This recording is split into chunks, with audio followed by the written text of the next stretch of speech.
सबसे पहले आप सभी को नमस्कार। आप सभी का जो है होली का त्योहार जो है अच्छा बीता होगा। और मैंने 4-5 दिन से 3-4 दिन से जो है वीडियो अपलोड नहीं किया था। मैं अपने घर चले गया था। अब जो है फिर से मैं जो हूँ वीडियो अपलोड करना चालू कर रहा हूँ।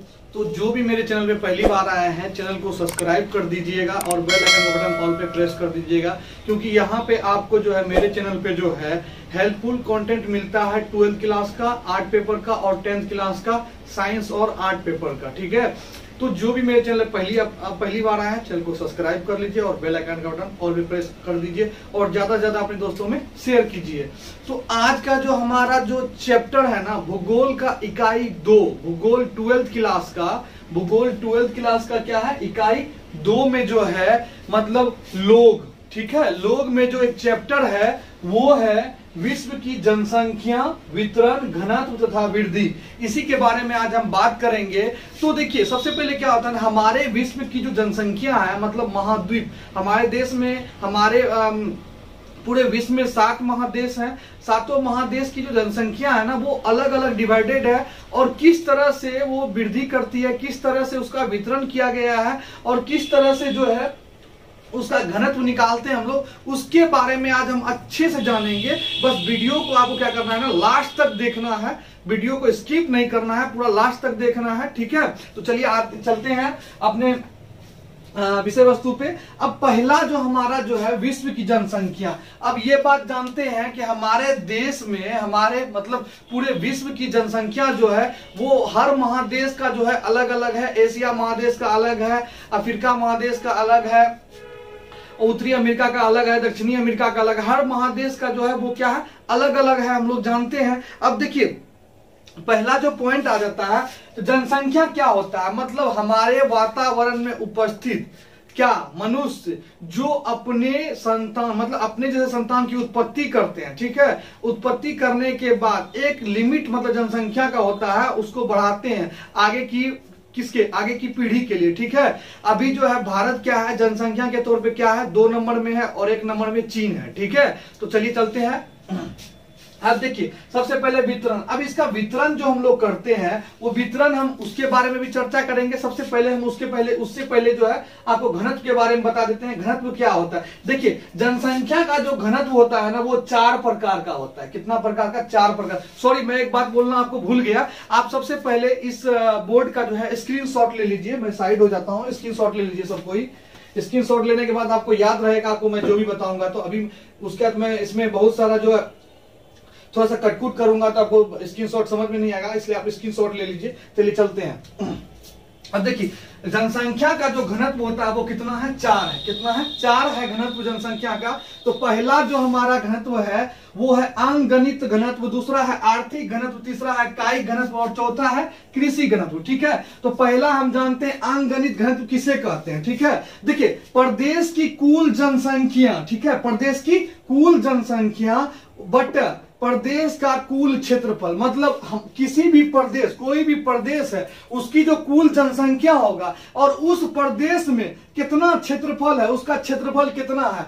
ठीक है, उसका जो है दोनों को आपस में क्या करेंगे, पहले कुल जनसंख्या लिख देंगे, बटन में जो है कुल क्षेत्रफल करके क्या कर देंगे, डिवाइड मतलब भागा दे देंगे। तो हमारा क्या निकल जाएगा, अंगगणित घनत्व निकल जाएगा, क्या जनसंख्या घनत्व निकल जाएगा। ठीक है, एक विधि यह है निकालने का। अब देखिए, अब ये जो है देखिए प्रति वर्ग किलोमीटर में व्यक्तियों की संख्या निकल जाएगा कि 1 किलोमीटर में जो है कितना व्यक्ति निवास करता है। ठीक है, जैसे हमको बिहार का निकालना है तो बिहार का कर देंगे, कुल जनसंख्या जो है भारत के कुल जनसंख्या में से बिहार का मतलब डाल देंगे। ठीक है, उसके बाद वहां का क्षेत्रफल जो भी है उससे क्या कर देंगे, डिवाइड कर देंगे। ठीक है, तो हमारा जो है क्या निकल जाएगा, जनसंख्या घनत्व निकल जाएगा। ठीक है, क्या प्रति वर्ग किलोमीटर में, समझ गए ना। अब दूसरा चलिए आर्थिक घनत्व समझते हैं। अब देखिए देश की कुल जनसंख्या, देखिए ऊपर सेम रहेगा, बस नीचे चेंज होगा। ठीक है, देश की कुल जनसंख्या बटा देश के संपूर्ण संसाधनों का मूल्य। अब देखिए आर्थिक घनत्व मतलब क्या होगा, संसाधन। हमारे देश में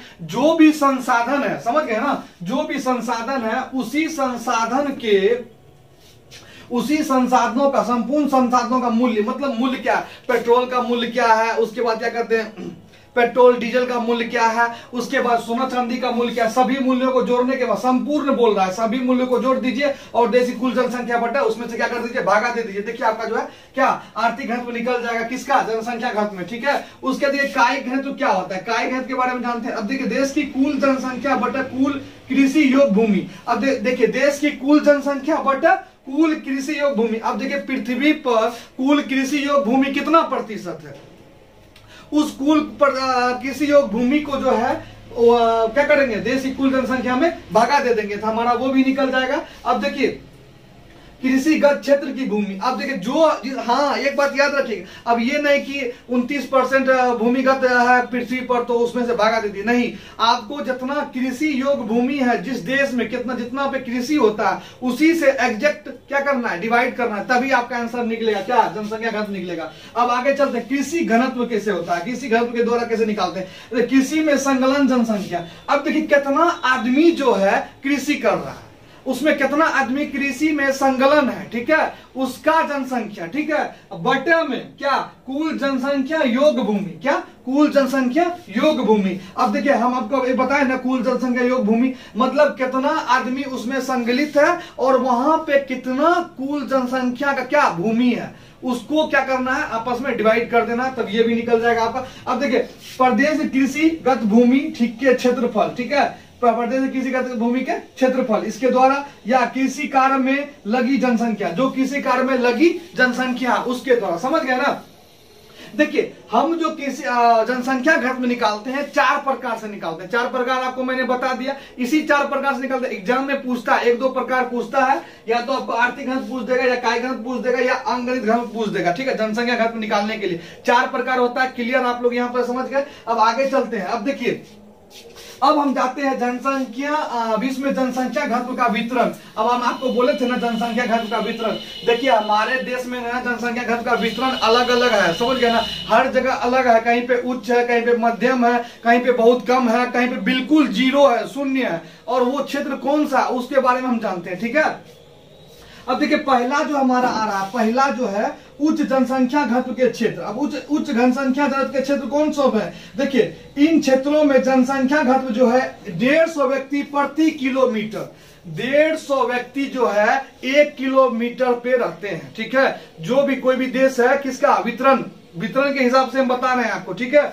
कोई भी देश है इन क्षेत्रों में जनसंख्या घनत्व का 150 व्यक्ति प्रति वर्ग किलोमीटर से अधिक रहते हैं, ठीक है। 150 व्यक्ति मतलब 150 से ऊपर रहेगा, नीचा नहीं हो सकता है, 150 से ऊपर, किसमें, उच्च जनसंख्या घनत्व वाले क्षेत्र में, ठीक है। यहाँ पे जो है पूरा महादेश का कितना प्रतिशत आदमी जो है, पूरा महाद्वीप का कितना प्रतिशत आदमी यहाँ पे जो है निवास करता है, 80%, कितना, 80% आदमी यहाँ पे क्या करता है, निवास करता है, 80% आदमी जो है निवास करता है। बहुत गर्मी लग रहा है जी, क्योंकि अगर मैं फैन चला दूंगा तो आपको आवाज सही से नहीं जाएगा, इसलिए मैंने फैन ऑफ करके रखा है, ठीक है, 80%। अब दूसरा देखिए मध्यम जनसंख्या घनत्व के क्षेत्र, ठीक है।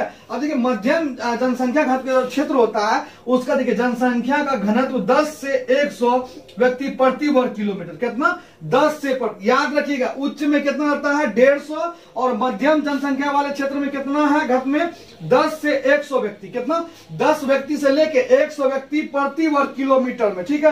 और ये पूरे महाद्वीप का जो है कितना प्रतिशत आदमी इसमें निवास करता है, 15%, कितना प्रतिशत, 15%, ठीक है, कितना प्रतिशत, 15%, ठीक है। आगे चलते, अब देखिए कम जनसंख्या घनत्व के क्षेत्र। अब देखिए ऐसा मतलब क्षेत्र घनत्व का वितरण है, देखिए जनसंख्या का घनत्व 1 से 10 व्यक्ति, 1 से 10 व्यक्ति प्रति वर्ग किलोमीटर, कितना, प्रति वर्ग किलोमीटर व्यक्ति, मतलब 1 किलोमीटर पे कितना, 1 से 10 व्यक्ति रहेगा किलोमीटर। जैसे कि मान लीजिए सहारा रेगिस्तान हो गया, ठीक है, अफ्रीका हो गया, समझ गए ना, ऐसा पर्वतीय क्षेत्र नहीं आएगा इसमें, ठीक है। मतलब आदमी रहता हो और किसी कारणवश से वहां पे अत्यधिक जनसंख्या ना हो, 1 से कितना हो, 10 हो, ठीक है, 1 किलोमीटर पे, समझ गए ना, उसको क्या कहते हैं, कम जनसंख्या घनत्व के क्षेत्र कहते हैं, ठीक है। अब चौथा देखिए जन शून्य क्षेत्र या बिना बसे क्षेत्र। अब देखिए कुछ ऐसा क्षेत्र होता है जहां पे अत्यधिक गर्मी या अत्यधिक ठंडा पड़ने के कारण, या पर्वतीय भाग जैसे हिमालय का चोटी, वहां पे जाके हम बस सकते हैं, नहीं बस सकते हैं, ठीक है। देखिए अति विरल हो, ठीक है। अब देखिए इसमें क्या होता है ना, इसका देखिए इसमें क्या होता है, अत्यधिक ठंडे मरुस्थलीय प्रदेश, अत्यधिक गर्म एवं शुष्क प्रदेश एवं उच्च पर्वतीय भाग, ये सभी जो है जनसंख्या के घनत्व का वितरण करते हैं, ये चारों, समझ गए ना। तो यहां तक आपको मैंने बताया। इसका जो आप अगर चाहे तो स्क्रीनशॉट ले लीजिए फिर से, ठीक है। चलिए नेक्स्ट चलते हैं। अब नेक्स्ट चलते हैं फिर से। अब जो हम जानेंगे, अब देखिए उससे पहले हम क्या जाने, वितरण के बारे में जाने, घनत्व के बारे में जाने। अब देखिए विश्व की जनसंख्या को प्रभावित करने वाले, जनसंख्या एवं वितरण को प्रभावित करने वाले जो है विश्व की घनत्व यहाँ पे होगा, मैंने छोड़ दिया था। घनत्व एवं वितरण को प्रभावित करने वाले कारक कौन कौन से हैं, उस कारक के बारे में जानेंगे। देखिए कारक 3 है, एक है भौगोलिक कारक, दूसरा है आर्थिक कारक, तीसरा है सामाजिक कारक, ठीक है। सबसे पहले आप क्या कीजिए, स्क्रीनशॉट ले लीजिए ताकि आपको याद करने में ठीक रहेगा, ठीक है। स्क्रीनशॉट ले लीजिए। चलिए आगे चलते हैं। अब देखिए सबसे पहले जो हम बात करेंगे वो भौगोलिक कारक के बारे में बात करेंगे। अब भौगोलिक कारक क्या होता है, सबसे पहले जल की उपलब्धता आ रहा है। अब देखिए किसी भी वातावरण को, जैसे कि मान लीजिए हम किसी वातावरण में रहते हैं, अब मान लीजिए वहां की वातावरण जो है, किसी जगह पे हम निवास करते हैं, अब वहां पे जल की उपलब्धता क्या है, बहुत ही आवश्यक होनी चाहिए। अगर वहां पे जल रहेगा तभी हम वहां पे निवास कर सकते हैं, उससे पहले हम निवास नहीं कर सकते हैं। क्यों? क्योंकि सिंचाई होनी चाहिए अच्छी तरीके से, पीने योग्य पानी मिलना चाहिए, ठीक है। ये सभी चीज वहां पे जल की उपलब्धता को दर्शाते हैं। अगर जल की उपलब्धता वहां पे नहीं है, अब हम कहेंगे रेगिस्तान में रहे जाके, तो रेगिस्तान में जल की उपलब्धता नहीं है तो वहां पे हम नहीं रह सकते हैं। दूसरा है भू आकृति। अब देखिए भू आकृति क्या करता है ना, भू आकृति भी एक महत्वपूर्ण पॉइंट है, ठीक है। अब मान लीजिए कोई ऐसा स्थल है जहां पे मैदान है, तो वो हमारे रहने योग्य है। अगर वहां का वातावरण जो है हमारे रहने योग्य है, जैसे कि मान लीजिए वहां पे फसलों का उत्पादन, सड़क आदि सभी कुछ जो वातावरण रहने योग्य रहेगा तभी हम रह सकते हैं, नहीं तो वहां पे हम नहीं रह सकते हैं। ये भी एक प्रभावित करने वाला कारक है जनसंख्या को, ठीक है। इसी कारण से जनसंख्या एक जगह बहुत ज्यादा बढ़ जाती है और किसी जगह बहुत कम रहती है, ठीक है। अब देखिए, अब तीसरा पॉइंट जो है जलवायु। अब मान लीजिए जलवायु, अब देखिए कुछ ऐसा स्थल है जहां पे बहुत ज्यादा मात्रा में क्या पड़ता है, ठंड पड़ता है, उसके बाद गर्मी पड़ता है। अब हम कह सकते हैं कि हिमालय का जो पर्वत है वहां पे क्या अत्यधिक मात्रा में ठंडक पड़ता है, हम वहां पे नहीं रह सकते हैं। ज्यादा 5 मिनट रह सकते हैं या 1 घंटा रह सकते हैं, उसके बाद हम नहीं रह सकते, वहां पे निवास नहीं कर सकते। जलवायु भी एक महत्वपूर्ण विशेषता में क्या योगदान रहता है किसी चीज को क्या वहां पे रहने के लिए। अगर हमको वहां पे रहना है सही तरीके से, क्या चाहिए, तो सही जलवायु चाहिए, ठीक है। यही प्रभावित करता है जनसंख्या के घनत्व को और वितरण को, ठीक है। उसके बाद देखिए मृदाएं। अब मृदाएं तो हम लोग 10th क्लास में पिछले 10th क्लास में हम पढ़े होंगे कि मृदाएं 6 प्रकार की होती है। जलोढ़ होती है, काली होती है, लाल होती है, लेटेराइट होती है, मरुस्थलीय होती है, पर्वतीय होती है, इस सब के बारे में जानते हैं। अब कुछ मृदाएं ऐसी है जहां पे हम रह सकते हैं, कुछ मृदाएं ऐसी है जहां पे हम नहीं रह सकते हैं। अब मान लीजिए हम अगर रहेंगे, हमको खाने के लिए कुछ मिलेगा ही नहीं तो हम जीवित रहेंगे जी, नहीं रहेंगे। तो इसलिए हमें मृदाएं भी ऐसे जगह पे हम निवास करते हैं जहां की मृदाएं जो है हमारे लिए क्या, मिट्टी जो है हमारे लिए क्या उपयुक्त होती है, ठीक है। तो भौगोलिक कारक में आप लोग समझ गए होंगे, ठीक है। अब दूसरा देखिए आर्थिक कारक क्या होता है। अब देखिए किसी जगह किसी स्थल पे हम निवास करते हैं तो वहां का जो खनिज पदार्थ की उपलब्धता, सबसे पहले खनिज पदार्थ मतलब क्या हो गया, सही तरीके से वहां पे फसल उपजना चाहिए। उसके बाद खनिज पदार्थ जैसे कि मान लीजिए लकड़ी होना चाहिए, कोयले की मात्रा होना चाहिए, उसके बाद जो है क्या पेट्रोलियम होना चाहिए, समझ गए ना। ये सभी खनिज की मात्रा होना चाहिए, जल उपस्थित होना चाहिए, उसके बाद जो है हर प्रकार का संसाधन वहां पे उपलब्ध होना चाहिए, ठीक है, खनिज पदार्थ में। अब देखिए नगरीकरण क्या होता है। अब मान लीजिए हम किसी जगह रहते हैं तो नगरीकरण का भी रहना महत्वपूर्ण जरूरी है, क्योंकि देखिए सारी सुविधाएं नागरिक को जो है उसी जगह मिलती है और रोजगार भी उसी जगह मिलता है जहां पे नगरीकरण रहता है। ठीक है, अब मान लीजिए हम कहीं अलग जाके बस गए हैं, वहां पे ना जाने का रोड है, ना सड़क है, कुछ भी नहीं है, तो वो नगरीकरण नहीं कहलाएगा। ठीक है, वो आप जो है भिन्न हो गए, तो वो जनसंख्या के अंदर जनसंख्या को प्रभावित करने वाला कारक हो गया। ठीक है, तो वो चीज भी प्रभावित करता है क्या चीज को, जनसंख्या को, नगरीकरण भी। ठीक है, अब आगे चलते हैं औद्योगिकरण। अब देखिए औद्योगिकरण क्या करता है ना, अब मान लीजिए औद्योगिकरण है, अब मान लीजिए हम रोजगार हैं, श्रमिक हैं, अब मान लीजिए कोई बड़ा शहर है, अब वहां पे औद्योगिकरण का हमको कमाना है, दूध का कमाना है, तो हम चले गए। एक बाइक वहां पे क्या हुआ ना, जैसे कि मान लीजिए बिहार से अत्यधिक मात्रा में पैसे कमाने के लिए या रोजगार कमाने के लिए क्या करते हैं, मजदूर चले जाते हैं, कहाँ, पंजाब चले जाते हैं, हरियाणा चले जाते हैं, ये सभी जगह चले जाते हैं, दिल्ली चले जाते हैं, तो वहां की जनसंख्या क्या होगी, बढ़ जाएगी। तो जनसंख्या को प्रभावित करने वाला, उसका वितरण और घन को प्रभावित करने वाला कारक एक तरह से ये भी हो गया, क्या चीज, औद्योगिकरण। ठीक है, हर जगह औद्योगिकरण नहीं रहता है। अब देखिए सामाजिक एवं सांस्कृतिक कारक। अब देखिए सामाजिक एवं सांस्कृतिक कारक क्या होता है, लास्ट पॉइंट बता रहे हैं आपको। अब देखिए प्राचीन परंपराएं, कुछ जगह क्या होता है ना कि प्राचीन परंपराएं शुरू से, मतलब प्राचीन काल से ही चली आ रही है, उस परंपरा को निभाने के लिए ये जनसंख्या को प्रभावित करता है। ठीक है, अब मान लीजिए किसी धर्म में क्या है कि अब वहां पे जो है 10 बच्चे या 12 बच्चे पैदा किए जा रहे हैं, वो जो है क्या परिवार नियोजन को नहीं अपना रहे हैं, तो ये भी एक सामाजिक क्या परंपरा हो गया। ठीक है, दूसरा धार्मिक आस्था। अब किसी चीज में का हम धार्मिक आस्था रखते हैं, उसके हिसाब से किया काम किए जा रहे हैं, वो भी जनसंख्या को प्रभावित करते हैं। ठीक है, उसके बाद देखिए भाषा। अब देखिए हमारी जनसंख्या को जो है प्रभावित करने में एक भाषा का भी योगदान होता है। वो कैसे प्रभावित करता है मैं बता, जैसे कि मान लीजिए हम तमिलनाडु चले जाएंगे, तमिलनाडु में क्या चलता है जी, तमिल भाषा चलता है। अब हमारा भाषा क्या हिंदी है, तो वहां पे हम नहीं समझ पाएंगे। एक बाइक चले गए तो वो भी जनसंख्या को वहां पे क्या करेगा, प्रभावित करेगा। ठीक है, सामाजिक अशांति। अब देखिए अभी के टाइम में जो है हमारे समाज के अंदर जो है बहुत सारी अशांतियां फैलाई जा रही है कि ये हिंदू है, ये मुस्लिम है, मुस्लिम में क्या 10 से 12 बच्चे पैदा किए जा रहे हैं, हिंदू में 1 से 2 किए जा रहे हैं, तो ये भी अशांति का एक स्वरूप बन जाता है। और राजनीतिक अशांति भी फैलाई जाती है, राजनेताओं के द्वारा फैलाई जाती है। ठीक है, ये भी जनसंख्या क्या करते हैं, प्रभावित करते हैं। समझ गए ना। अब एक पॉइंट और है, देखिए जनसंख्या वृद्धि। ठीक है, जनसंख्या वृद्धि क्या होता है, देखिए भारत की जो जनसंख्या थी वो 2001 में कितनी थी और 2001 की जनगणना के हिसाब से कितनी थी। देखिए भारत की जो जनसंख्या थी ना वो इसलिए बढ़ गई ना कि यहाँ पे आदमी मर कम रहा है और पैदा ज्यादा हो रहा है, जन्म ज्यादा ले रहा है, मृत्यु दर बहुत कम है और जन्म दर क्या है, ज्यादा है। इसी कारण से जनसंख्या क्या हो रहा है, बढ़ रहा है। अभी चीन की जो जनसंख्या है वो बढ़ क्यों रही है पता है आपको, क्योंकि वहां पे जो है ना जनसंख्या इसलिए बढ़ रहा है कि मृत्यु दर वहां पे कम है और जन्म दर ज्यादा है। समझ गए ना, मगर वहां पे उसका जो क्षेत्रफल है वो कम है, उसी कारण से वो भी उसको क्या कर रहा है जी,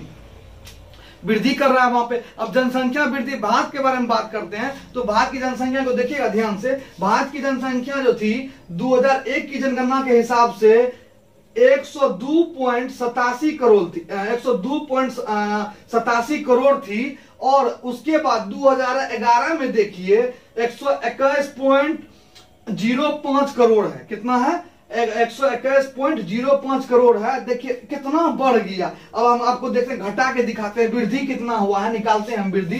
देखिए वृद्धि कितना हो गया, 18.18 करोड़, 18.18 करोड़ क्या हुआ है, वृद्धि हुआ है जनसंख्या में। अब मान लीजिए इतना जनसंख्या में वृद्धि होगा तो आने वाले समय में क्या होगा जी, संसाधन खत्म हो जाएगा, उसके बाद जो है रहने के लिए स्थल नहीं बचेगा। इस प्रकार से जो है जनसंख्या को प्रभावित करने वाले कारक हैं। अब जनसंख्या वृद्धि भी आपको मैंने बता दिया। अब जो है ना आपको मैं बताऊंगा क्या, तो नेक्स्ट चलते हैं। इसका जो भी स्क्रीनशॉट नहीं लिए हैं ले लीजिए। अब नेक्स्ट में बताता हूं, बोर्ड को मैं साफ करता हूं, फिर से बताते हैं फिर से। अब देखिए जनसंख्या परिवर्तन है घटक। अब देखिए जनसंख्या जो परिवर्तन होते रहता है ना, उसके लिए जो घटक है वो भी इंपॉर्टेंट है। कौन कौन सा घटक है, तो 2 घटक है, जन्म दर और मृत्यु दर। ठीक है, जन्म दर और मृत्यु दर जो है किस प्रकार से इसमें काम करता है, जनसंख्या में परिवर्तन लाते रहता है, उसके बारे में बात करेंगे। थोड़ा फैन बंद करते हैं,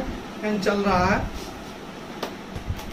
ठीक है, किस प्रकार से जो है परिवर्तन लाता है उसके बारे में बात करते हैं। ठीक है, अब देखिए अब देखिए जन्म दर, जिसको प्रजननता कहते हैं, किसको क्या कहते हैं, प्रजननता कहते हैं। ध्यान से सुनिएगा। अब देखिए, किसी मानवीय समूह में हुए सजीव जन्मों तथा जनसंख्या के मध्य वृद्धि जो अनुपात होता है उसे अनुपात को जन्म दर कहते हैं। मतलब किसी मानव या मान लीजिए कोई सजीव मानव है, वो जो अपने जनन के द्वारा अपनी संख्या में वृद्धि करता है, उसी को हम जन्म दर कहते हैं। क्या कहते हैं? जन्म दर कहते हैं। अब जन्म दर को कैसे नापेंगे, उसका नापने का एक चीज है, तरीका है, तो उसको हम लोग क्या बोलते हैं? असंशोधित जन्म दर। ठीक है, असंशोधित जन्म दर। देखिए, असंशोधित जन्म दर किसी विशिष्ट वर्ष में पंजीकृत कुल जन्मों का कुल जनसंख्या के साथ वह अनुपात है जिसे 1000 से गुना किया जाता है। अब मान लीजिए हमारे पास जो जन्म दर है उसे कितना से गुना करेंगे? 1000 से गुना करेंगे। मतलब एक वर्ष में जितना पैदा हुआ है उसे 1000 से गुना कर देंगे। ठीक है, सुनिएगा इसका जो है फॉर्मूला क्या होता है? एक वर्ष में जन्मे कुल जीवित शिशुओं की संख्या गुना 1000। ठीक है, बट उसी वर्ष के मध्य की कुल जनसंख्या। अब देखिए, उसी वर्ष के मध्य की मतलब उसी वर्ष के पीछे की कुल जनसंख्या जितनी है उससे भागा कर देना है। ठीक है, आपका असंशोधित जन्म दर निकल जाएगा। ठीक है, अब आते हैं, देखिए जो भी नहीं लिए हैं क्या चीज, स्क्रीनशॉट तो ले लीजिए। ठीक है, इसमें अंतर भी पूछता है, ये अंतर में भी काम आ जाएगा आपको। ठीक है, चलिए आगे चलते हैं। अब देखिए मृत्यु दर। ठीक है, किसी मानवीय समूह में होने वाली मृत्युओं की संख्या तथा कुल जनसंख्या के मध्य जो अनुपात होता है उसी अनुपात को मृत्यु दर कहा जाता है। क्या कहा जाता है? मृत्यु दर कहा जाता है। ठीक है, याद रखिएगा। अब देखिए एक अब असंशोधित में इसको नापने के लिए, इसको मापन करने के लिए क्या चीज है? असंशोधित मृत्यु दर है। अब इसका परिभाषा ध्यान से सुनिएगा। परिभाषा अपने है, फॉर्मूला ही याद रखिए, परिभाषा हो गया एक कैलेंडर वर्ष। ठीक है, मतलब हमारा जो कैलेंडर है 1 जनवरी से लेके 31 दिसंबर ठीक की अवधि में पंजीकृत कुल मृत्युओं की संख्या। मतलब 1 जनवरी से लेके कितना 31 दिसंबर तक जितना आदमी मरेगा उसकी कुल संख्या। ठीक है, उसकी कुल जनसंख्या गुना कितना? 1000। कितना? 1000 गुना 1000 बट उसी कैलेंडर वर्ष के मध्य, मतलब उस कैलेंडर वर्ष के मध्य, मतलब सेम कैलेंडर होना चाहिए। मतलब 1 जनवरी से 31 दिसंबर उसी के मध्य, मतलब पीछे वाला कैलेंडर का कितना? 1 जुलाई की कुल जनसंख्या, मतलब 1 जुलाई तक कुल जनसंख्या को भागा कर देना है उससे। समझ गए ना? तो हमारा असंशोधित मृत्यु दर निकल जाएगा। अब देखिए जनसंख्या की प्राकृतिक वृद्धि दर 2011 के जनगणना के हिसाब से हम बता रहे हैं, जो आपके बुक में दिया हुआ है वो क्या है? असंशोधित जन्म दर माइनस असंशोधित मृत्यु दर। तो देखिए 2011 के हिसाब से असंशोधित जन्म दर कितना है? 30 है। कितना पैदा लिया है? 30। ठीक है, और औसत मृत्यु दर कितना है? 16 इजिकल टू करेंगे 14 प्रति 1000। मतलब 14, मतलब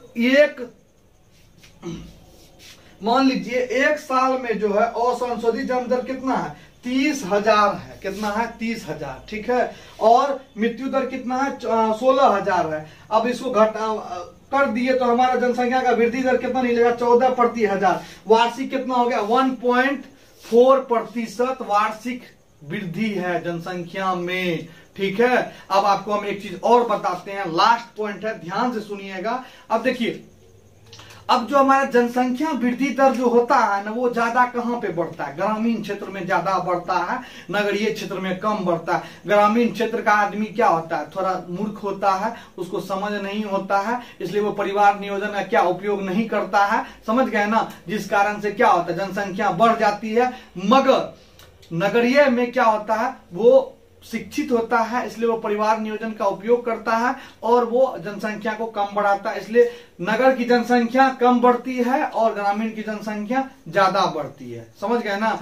मृत्यु दर जो है दोनों में समान ही है, कम मरता है, बहुत कम, पैदा ज्यादा होता है, मरता कम है। ठीक है, तो इस चैप्टर में इकाई 2 में आज के लिए हम इतना ही। नेक्स्ट जो इसका पार्ट 2 आएगा उसमें इसका सारा हम आपको क्वेश्चन करवाएंगे। आपको पीडीएफ में भी क्वेश्चन मिल जाएगा। हमारी वेबसाइट पे जाके आप पीडीएफ में क्वेश्चन डाउनलोड कर सकते हैं। kiran-information.com हमारा वेबसाइट का नाम है, जा सकते हैं उस पर। ठीक है, मैं लिंक डिस्क्रिप्शन में डाल दूंगा। तो आशा करता हूं आप सभी को ये वीडियो जो है अच्छा लगा होगा। जय हिंद।